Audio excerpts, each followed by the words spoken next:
Timepass కోసం కాదు ఈ సభలో, టైంపాస్ కోసం కాదు ఈ ఉపవాసం. ఈ ఉపవాస ప్రార్థనలు 8 సంవత్సరాల క్రితం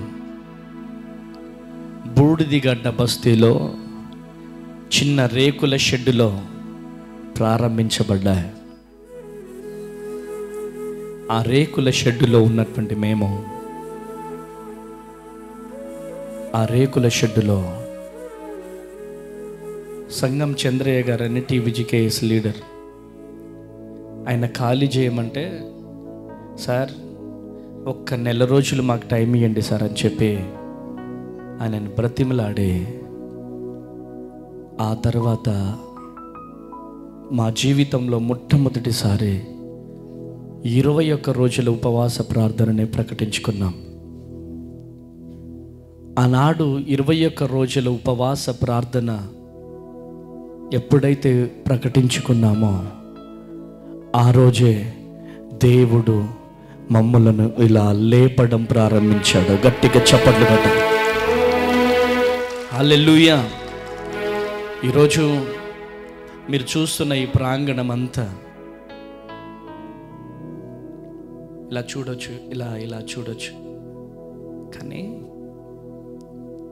కన్నీళ్లతో కట్టబడ్డ ప్రాంగణం ఇదే. హల్లెలూయా. ఉపవాసంతో కట్టబడిన ప్రాంగణం ఇదే. ఏ దిక్కులేని మాకు ఆయనే దిక్కయ్యాడు,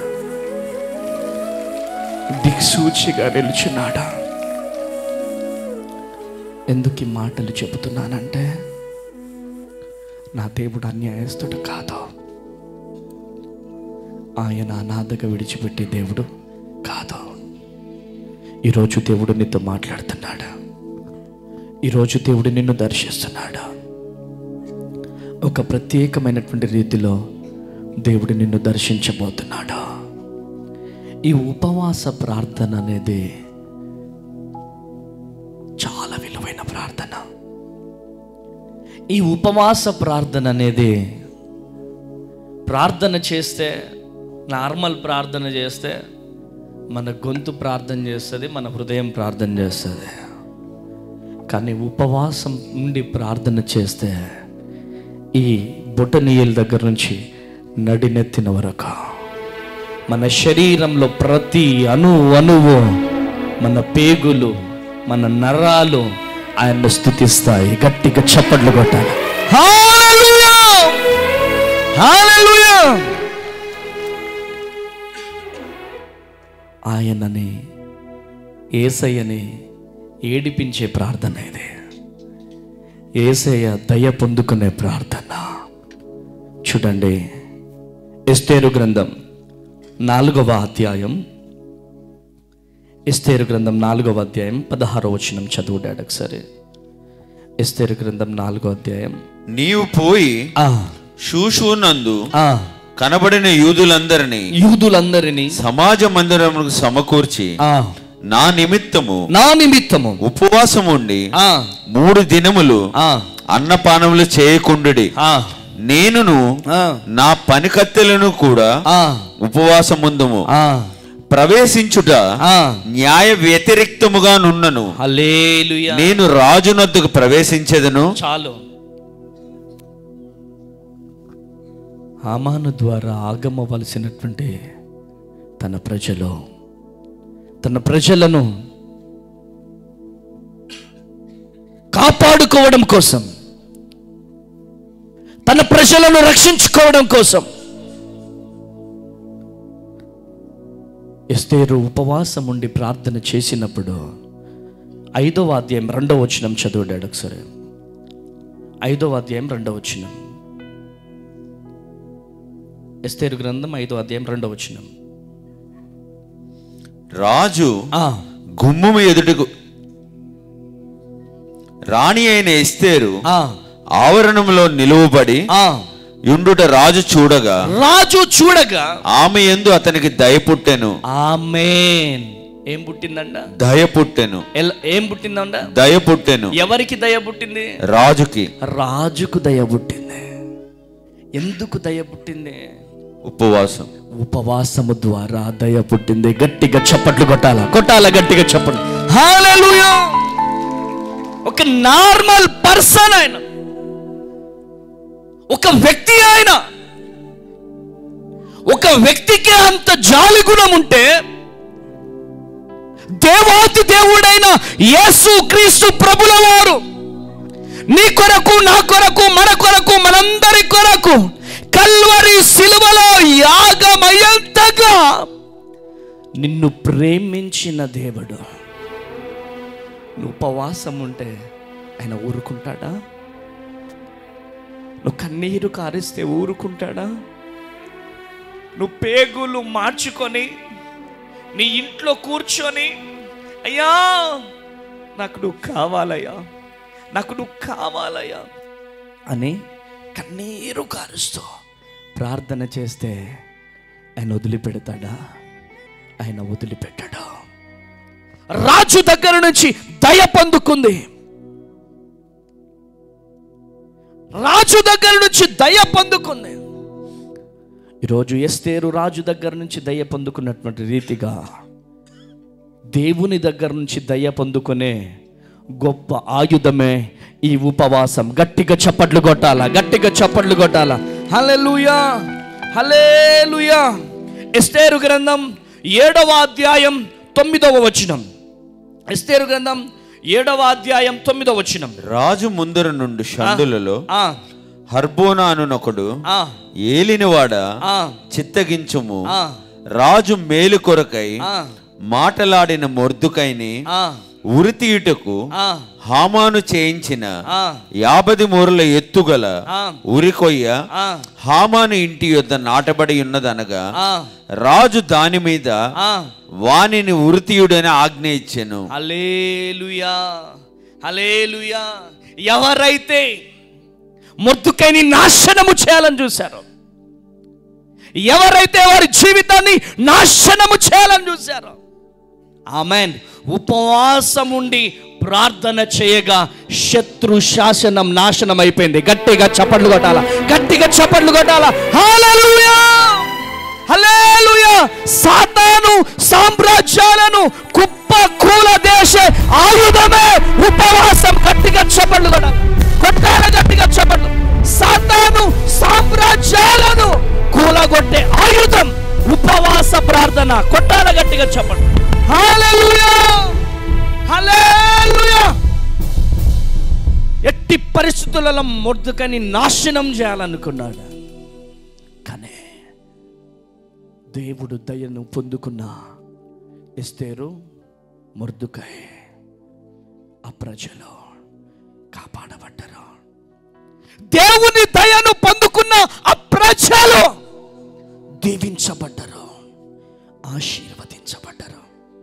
ఈరోజు ఈ మాటలు వింటున్నా ప్రియ దేవుని జనాంగమా, దేవుడు మీతో మాట్లాడుతున్నాడు. దేవుడు మిమ్మల్ని దర్శిస్తున్నాడు. ఈరోజు నీ ఎవరివైనా కావచ్చు, శత్రువుపై విజయము సాధించాలంటే మనం ఉపవాసం ఉండాలి. ఆ శత్రువు మన స్నేహితుడు కావచ్చు, ఆ శత్రువు మన బంధువులు కావచ్చు, ఆ శత్రువు మన పతనాన్ని కోరుకునేవారు కావచ్చు, ఆ శత్రువు నీకున్న రోగము కావచ్చు, నీకున్నటువంటి బలహీనత కావచ్చు, ఆ శత్రువు ఈరోజు నీ శరీరంలో ఒక బలహీనతని తీసుకొచ్చాడేమో. ఆ శత్రువు నీ శరీరంలో ఉన్న బలహీనత కావచ్చు, ఆ శత్రువు నీకు వ్యతిరేకమైనటువంటి పనులు చేస్తున్నటువంటి వారు కావచ్చు, ఆ శత్రువు నీకున్న అప్పులు కావచ్చు, నీకున్న అనారోగ్యము కావచ్చు, నీకున్న నిరుద్యోగము కావచ్చు, వాటన్నిటిని పెళ్ళగొట్టే ఆయుధం ఏదైనా ఉందంటే ఉపవాసము. కొట్టు గట్టిగా చప్పట్లో హల్లెలూయా, హల్లెలూయా. ఈరోజు ఈ మాటలు వింటున్న ప్రియ దేవుని జనాంగమా, పిడికిలి బిగించి, ఎస్ ప్రభువా, నేనొక తీర్మానం తీసుకుంటున్నాను అయ్యా, నేనొక తీర్మానం తీసుకుంటున్నాను. ఈ 40 రోజుల ఉపవాస ప్రార్థనలో 40 రోజులు నేను కూడా ఉంటానయ్యా. మధ్యాహ్నం వరకు ఉండగలిగేవారు మధ్యాహ్నం వరకు ఉండండి, రాత్రి అంటే 6 o'clock వరకు ఉండేవాళ్ళు, ఆ టైం వరకు ఉండండి. మీ ఓపికను బట్టి ఉపవాసం ఉండేవారు ఉండండి. ఉపవాసం ఉన్నవారు బైబిల్లో చరిత్రను సృష్టించారు. హల్లెలూయా. బెంగళూరు గెస్ట్ స్పీకర్కి వెళ్ళాను నేను. బెంగళూరు గెస్ట్ స్పీకర్గా పోతే ఆనకల్ గెస్ట్ స్పీకర్గా పోతే నజరేయుడా ఆ పాట కన్నడలో తర్జుమా చేసుకొని పాడుతున్నారా. ఇలా ఒక్కడనే కూర్చున్నా. యేసన్న గారు గుర్తుకొచ్చారు. అమ్మాయి యేసన్న గారు గుర్తుకొచ్చారు. యేసన్న గారు ఉండే ఉపవాసం గుర్తుకొచ్చింది. యేసన్న గారి సాక్ష్యం గుర్తుకొచ్చింది. ఎంత అద్భుతం అంటే, ఒక్క వ్యక్తి ఉపవాసం ఉంటే ఇంత రివైవలా. ఒక్క వ్యక్తి ఉపవాసం ఉండి ఉపవాసంలో గడిపి పాట రాస్తే ఆ పాటకి ఇంత విలువ ఉంటుందా? ఒక వ్యక్తి ఉపవాసం ఉండి ప్రార్థన గదిలో గోచాడి ఉపవాసం ఉండి ప్రార్థన చేస్తే ఇంత రివైవల్ ఉంటుందా? ఈరోజు కన్నడలో పాట పాడుతున్నారా? కన్నడలో మాత్రమే కాదు, కానీ అన్ని భాషలలో కూడా యేసన్న గారి పాటలు పాడుతున్నారు. గట్టిగా చప్పట్లు కొట్టాలా. హల్లెలూయా. వాక్య పరిచర్య అయిపోయిన తర్వాత నాకు ఒక రూమ్ ఇచ్చారు. రూమ్లోకి వెళ్ళి కూర్చొని యేసయ్యతో మాట్లాడుతున్నా. యేసయ్య, యేసన్న గారి నమ్ముకున్న దేవుడు, నేను నమ్ముకున్న దేవుడు ఒక్కడే కదా యేసయ్య. యేసన్న గారిని వాడుకున్నావు ప్రభువా. ఏ దిక్కు లేనోడిని నన్ను వాడుకో యేసయ్య. నాకంటూ వేరే ఆశ లేదయ్యా. ఉండదల్లా ఒకటే ఆశ, నా బ్రతుకుని మార్చిన యేసయ్య, నా జీవితాన్ని మార్చిన యేసయ్య. అయ్యా, నీ కొరకు నేను బ్రతకాలయ్యా. యేసన్న గారిని లేవనెత్తిన దేవుడా, నన్ను కూడా లేవనెత్తుకో, నన్ను కూడా వాడుకో. నా ద్వారా కూడా అటువంటి పాటలను బయటకు తీసుకురా ప్రభువా అని చెప్పి ప్రభువుతో మాట్లాడినప్పుడు ప్రభువు నాతో చెప్పాడు, ఆయనను వాడుకున్న దేవుణ్ణి రానున్న దినాలలో నిన్ను కూడా నేను వాడుకోబోతున్నాను. హల్లెలూయా, హల్లెలూయా. ఈరోజు ఆయన పిలుపు పొందుకున్నటువంటి నేను, ఆయన దర్శనాన్ని పొందుకున్నటువంటి నేను, ఆ ప్రార్థన గదిలో గడపాలన్న ఒక ఆశ, తృష్ణ. యేసన్న గారి ద్వారా రిలీజ్ అయినటువంటి పాటలు ఈ ప్రపంచాన్ని కదిలించాయి. ఆమేన్. మరియు అటువంటి పాటలు ఈ పరిచర్య నుంచి కూడా బయటికి వచ్చిన గాక. గట్టిగా చప్పట్లు కొట్టాలా, గట్టిగా చప్పట్లు కొట్టాలా. హల్లెలూయా, హల్లెలూయా. కృప కలుగును గాక. మార్కు సువార్త 9వ అధ్యాయం 29వ వచనం. మార్కు సువార్త 9వ అధ్యాయం 29వ వచనం. త్వరగా చదివి సహాయం చేయండి. మార్కు సువార్త 9వ అధ్యాయం 29వ వచనం. అందుకు యేసు,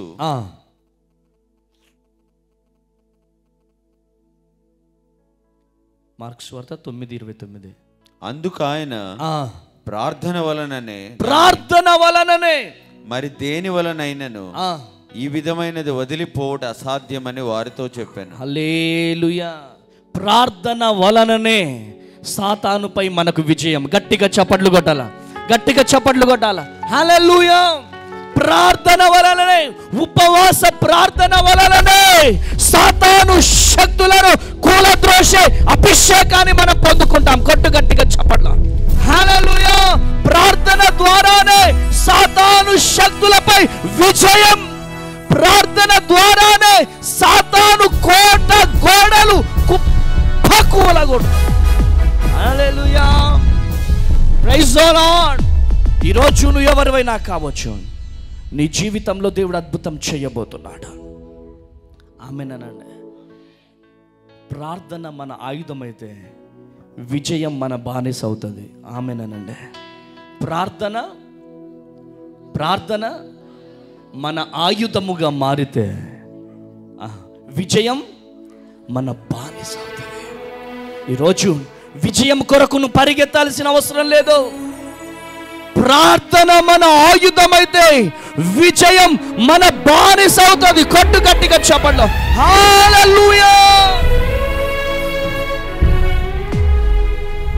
మా జీవితంలో ప్రార్థనే ఆయుధం.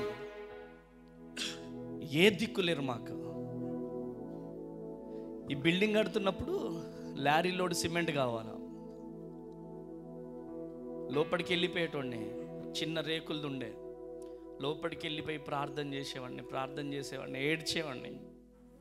చిన్న స్లిప్ పంపించా బయటికి, మమ్మీకి చిన్న స్లిప్ పంపించి, చిన్న మనకు లారీ లోడ్ సిమెంట్ రాబోతుంది, దేవుడు పంపిపోతున్నాడు అని చెప్తే, మనకెవరు పరిచయం ఉన్నారు, మనం ఎవరికి తెలియం కదా. మనకు లారీ లోడ్ సిమెంట్ పంపించడం ఏంటంటే, శుక్రవారం లోపలికి వెళ్ళాను, సోమవారం ఇలా లారీ లోడ్ సిమెంట్ వచ్చింది. చేయలేము. అబ్బాయి ఎవరో నాకు తెలియదు. అక్కడ ఆఫీస్ రూమ్ దగ్గర ప్లాస్టింగ్ చేస్తున్నాడు. పనికొచ్చాడు అబ్బాయి. ప్లాస్టింగ్ చేస్తుంటే అబ్బాయి వెళ్ళి అడిగారు, ఎవరు పంపించారు ఈ సిమెంట్ అంటే నాకు తెలియదు. మా ఓనరు పంపించి రమ్మన్నాడు. Lorry owner. షాక్ అయిపోయినారు అందరూ. కాకులతో బిర్యానీ పంపించే దేవుడు ఇంకా బ్రతికే ఉన్నాడు. గట్టిగా చప్పట్లు కొట్టాలి. హల్లెలూయా, హల్లెలూయా. ఈరోజు ఈ మాటలు వింటున్న ప్రియ దేవుని జనాంగమా, ఆ చిన్న రేకుల షెడ్ అది ఉంది కదా, దాంట్లోనే ఉండేవాళ్ళం అందరం. ఆ రేకుల దాంట్లోనే ఉండేవాళ్ళం, దాంట్లోనే పడుకునే వాళ్ళం. చిన్న పిల్లలు, అనాథ పిల్లలు ఉండే, దాంట్లోనే అందరం కిక్కిరుసుకొని పడుకునే వాళ్ళం. ఒక్క బాత్రూమ్ లేదప్పుడు, ఒక బోర్ లేదు. సింగరేణి ఫిల్టర్ బెడ్ దగ్గరికి వెళ్ళి ఈ అడవిలో ఇలా నడుచుకుంటూ వెళ్ళి మోసుకుంటూ వచ్చేవాళ్ళం. మోసుకొని వచ్చి పిల్లలు టకటక స్నానం చేసి వెళ్ళిపోయేవాళ్ళు. ప్రైజ్ ది లార్డ్, హల్లెలూయా.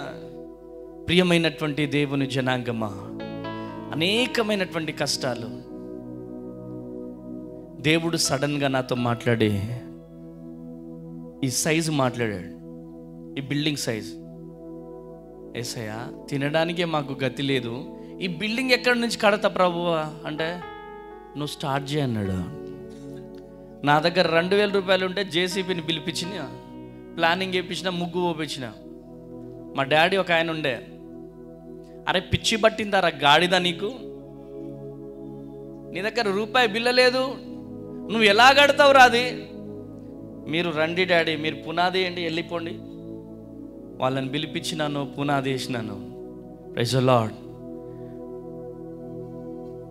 ఆ పిల్లర్ దగ్గర 1 గంట ప్రార్థన, ఈ పిల్లర్ దగ్గర 1 గంట ప్రార్థన. ఉదయాన్నే 4 గంటలకు లేచి ఆ పిల్లర్ దగ్గర ఒక ప్రార్థన. ప్రియ దేవుని జనాంగమా, సడన్గా ఒక టాటా సుమో వచ్చి ఆగింది. ఏ బాబు అన్నాడు. నేను ఒక్కడనే ఉన్నా.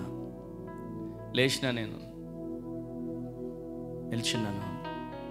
అక్కడి వరకు వెళ్ళిపోయినానయ్యా, ఎందుకో యేసయ్య వెనక్కి దిప్పమన్నాడు. ఏం చేస్తున్నారంటే, పలాని ఇలా చేస్తున్నాం సార్. ఉదయం 7 గంటలకి అప్పటికప్పుడు 5 లక్షల రూపాయల చెక్కు రాసి ఇచ్చి వెళ్ళిపోయినాడు. నేను అడిగా, సార్ ఎవరు సార్ మీరు, ఎక్కడ సార్ అంటే, అదంతా నీకెందుకే, దేవుడు ఇమ్మన్నాడు ఇస్తున్నాను, బాయ్.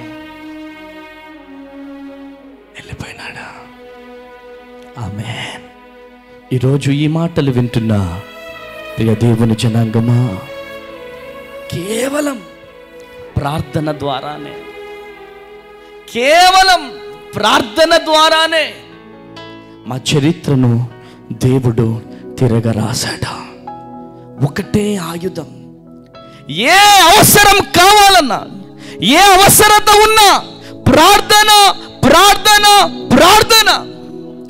ఆ ప్రార్థననే ఆయుధముగా మలుచుకున్నాం. ఏ దిక్కు లేని మమ్ములను ఆయనే దిక్కై, ఆయనే దిక్సూచి అయి ఈరోజు ప్రపంచానికి నా దేవుడు పరిచయం చేశాడు. నా యేసయ్యకే మహిమ కలుగును గాక. హల్లెలూయా, హల్లెలూయా. ప్రియమైనటువంటి దేవుని జనాంగమా, ఈరోజు ఈ మాటలు వింటున్న ప్రియ దేవుని బిడ్డారా, ప్రార్థన మనకుండాలి. ఆ ప్రార్థనే మనల్ని ఉన్నత వీరులుగా నిలుచోబెడుతుంది. హల్లెలూయా. ఈరోజు నీతో దేవుడు మాట్లాడుతున్నాడా? 2వ దినవృత్తాంతంలో 20వ అధ్యాయం 3వ వచనం. 2వ దినవృత్తాంతంలో 20వ అధ్యాయం. అందుకు యెహోషాపాతు భయపడి యెహోవా యొద్ద విచారించుటకు మనసు నిలుపుకొని యూదా అంతటా ఉపవాస దినము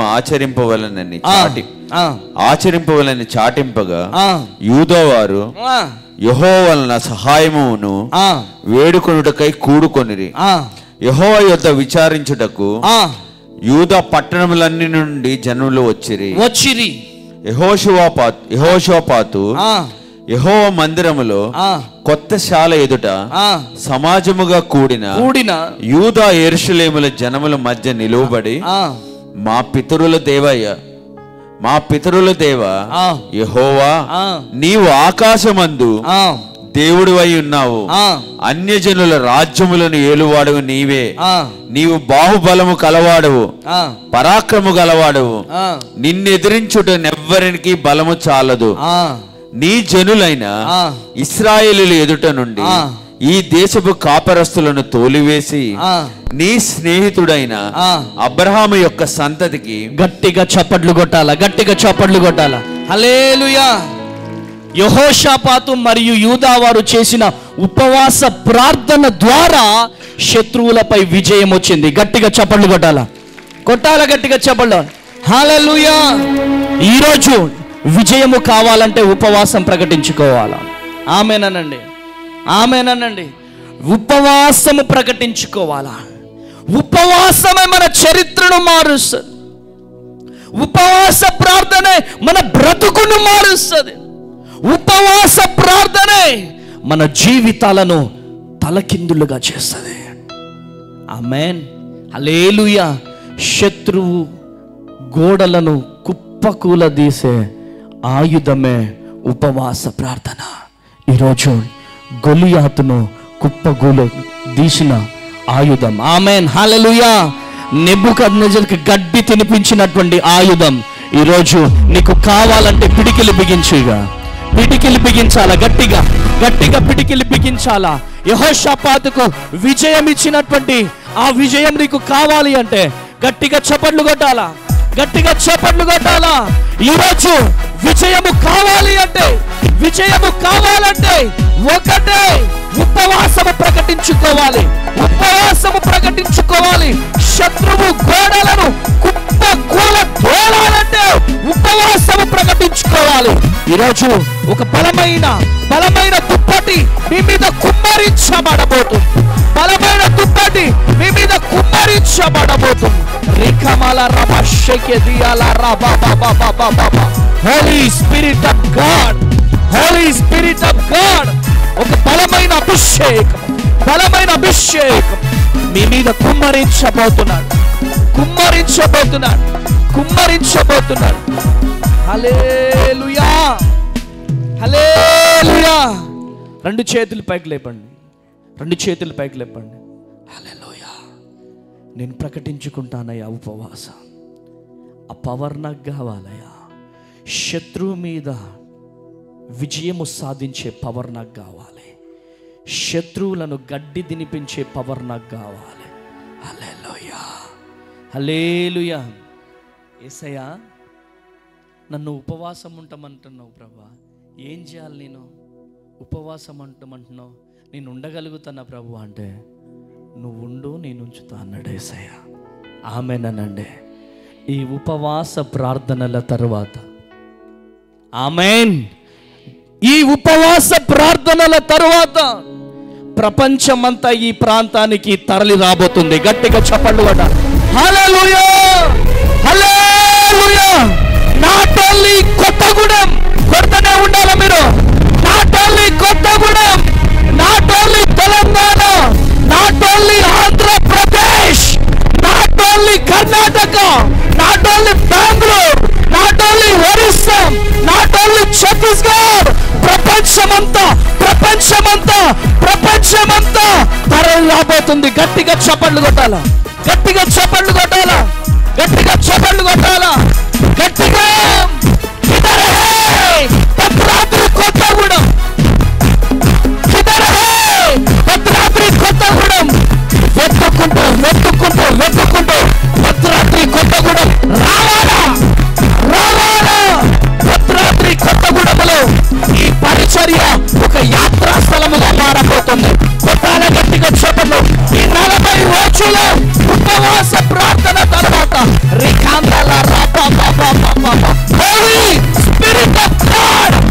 ఒకరు తొక్కితే తొక్కబడది పరిచర్య, ఒకరు తొక్కితే తొక్కబడదు. ఆయన లేపినాడంటే దించడం ఎవరి తరపు కాదు. గట్టిగా చెప్పలు కొట్టాలి, గట్టిగా చెప్పలు కొట్టాలి, గట్టిగా చెప్పలు కొట్టాలి. ఆయన లేపబోతున్నాడు పరిచర్య, ఆయన లేపుకోబోతున్నాడు. ఈ పరిచర్య పాస్టరమ్మ చేసే పరిచర్య కాదు, ఈ పరిచర్య పాస్టరమ్మ చేసే పరిచర్య కాదు.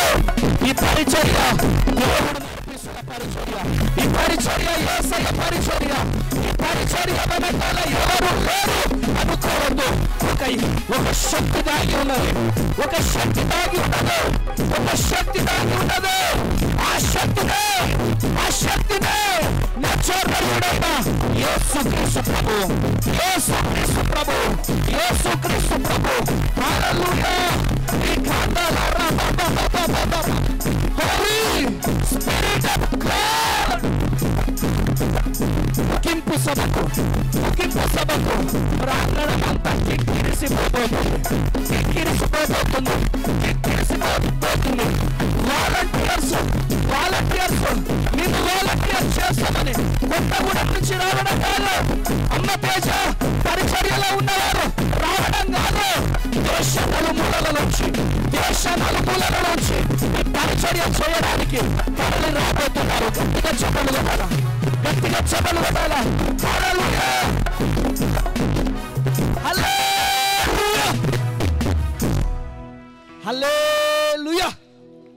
కృప కలుగునుగాక, కృప కలుగునుగాక. 2024 సంవత్సరంలో జనవరిలో ఉపవాసంలోకి వెళ్తే రేకులు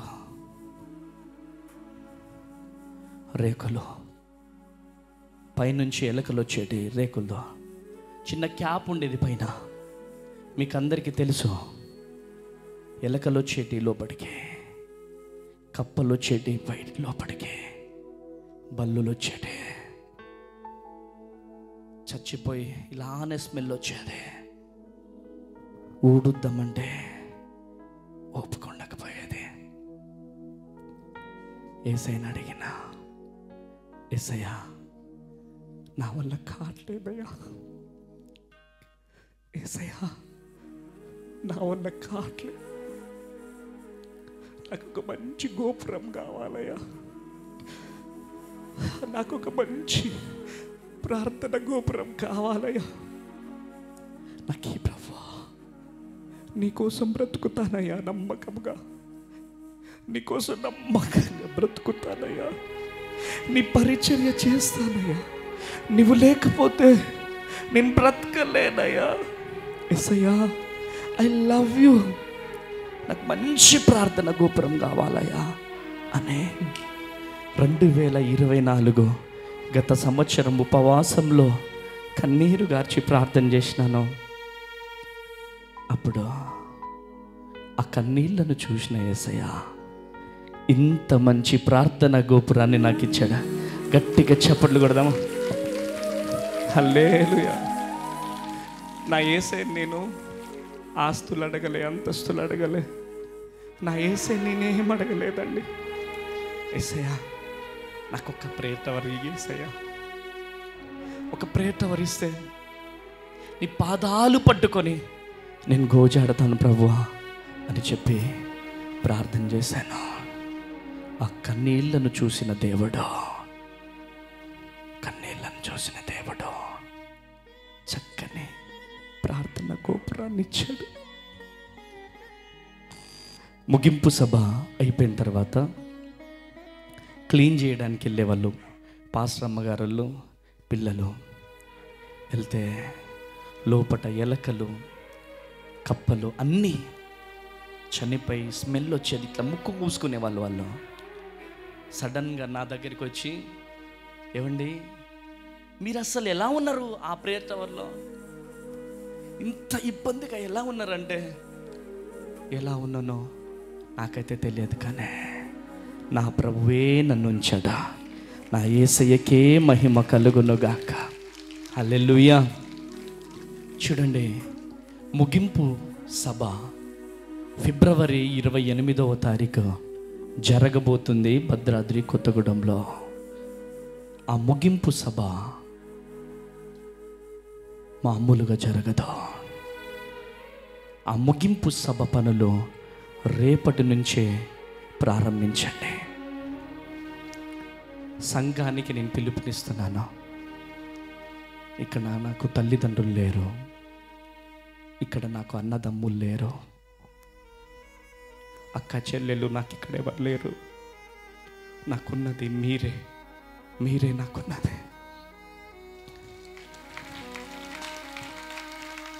మీ చేతిలో అమ్మగారిని నేను పెడుతున్నాను. నాకు 2 కొడుకులు ఉన్నారు, వాళ్ళని మీ చేతిలో పెడుతున్నాను. యాక్చువల్లీ పెద్దోడు లేకపోతే నేను ఉండలేను. ఒక్క రాత్రి కూడా నేను పడుకోను. వాడి మీద చేయి పెట్టి పడుకుంటేనే నాకు నిద్ర వస్తుంది. మా అత్తయ్య గారు సునీల్ కుమార్ అంకుల్, శోభ అంటే వాళ్ళు భూపాలపల్లి తీసుకెళ్ళిపోతాం ఒక వారం రోజులు అంటే నేను పంపియను అని చెప్తా. ఎందుకంటే వాళ్ళు లేకపోతే నేను ఉండలేను. బంధువులు రక్త సంబంధికులు ఎలాగో లేరు, నాకున్నది 2 కొడుకులు. హల్లెలూయా. వాళ్ళని పట్టుకొని పడుకుంటేనే నాకు నిద్ర వస్తుంది. వాళ్ళని కూడా 40 రోజులు వాళ్ళకు దూరంగా ఉండబోతున్నాను. సంఘానికి నా 2 చేతులెత్తి బ్రతిమలాడుతున్నాను. మా ప్రయాస వైపు చూడండి, మా వయసుల వైపు చూడండి. ఇంత చిన్న వయసులో ప్రాణాలకి తెగించి పరిచర్య కోసం వచ్చాను. ఇకనైనా పరిచర్య కొరకు భారము కలిగి ముందుకు రండి. నా కుటుంబాన్ని, నా భార్యని, నా పిల్లల్ని సంఘముగా మీ చేతిలో పెడుతున్నాను. సంపత్ నగర్ సంఘానికి వాక్య పరిచర్యకి వెళ్ళాలి, పండితాపురం సంఘానికి వాక్య పరిచర్య, ఇక్కడ వాక్య పరిచర్య ఒక్కతే. ఇక్కడ 1000 మంది రాబోతున్నారు. వాళ్ళందరికీ అకామిడేషన్ కానీ ఇవన్నీ కూడా చాలా 2024లో జరిగిన సభ వేరు, 2025లో జరగబోయే సభ వేరు. హల్లెలూయా. అనేక మంది ప్రజలు తరలి రాబోతున్నారు కనుక నా పిల్లల్ని మీ చేతులకు అప్పగిస్తున్నాను. దయచేసి నా 2 చేతులెత్తి బ్రతిమలాడుతున్నాను. మేము చేసే పరిచర్య వైపు చూడండి.